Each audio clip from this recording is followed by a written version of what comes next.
after the Second World War, there was an uprising by the Kikuyu people who wanted their land back.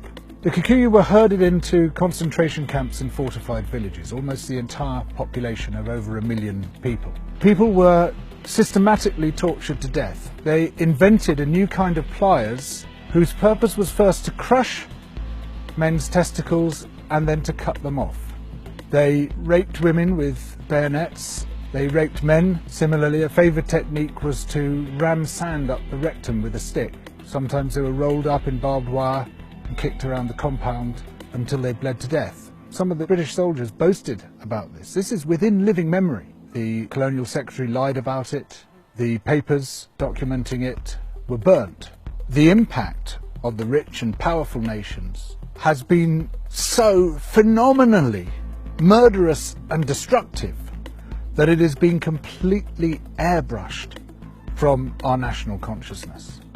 In order to justify the land-grabbing colonial projects, you had to create an ideology. We, the Europeans or the Americans, have come to rescue the rest of the world from its depravity and backwardness.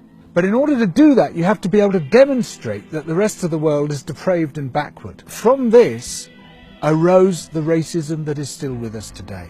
It was a necessary component of the colonial project.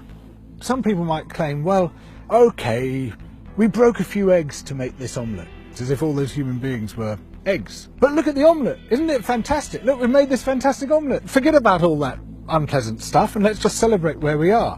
Where we are is a continuation of the project. We commodified people's land and people's labour and turned it into our property. We're also destroying the rest of the living world alongside it. We don't have to be like this. We are the same human beings as anybody else. We're all part of the same big human family. We just have to recognise that, accept that. And of course, within Western countries, there are plenty of brilliant people resisting colonisation, both internal colonisation within our own countries and external colonisation of other people's countries. These are the voices which must come to the fore, those who emphasise altruism and kindness and generosity and empathy for others, those who recognise that skin colour and any other difference of language, of religion, of background is completely irrelevant by comparison to what we share, which is our humanity.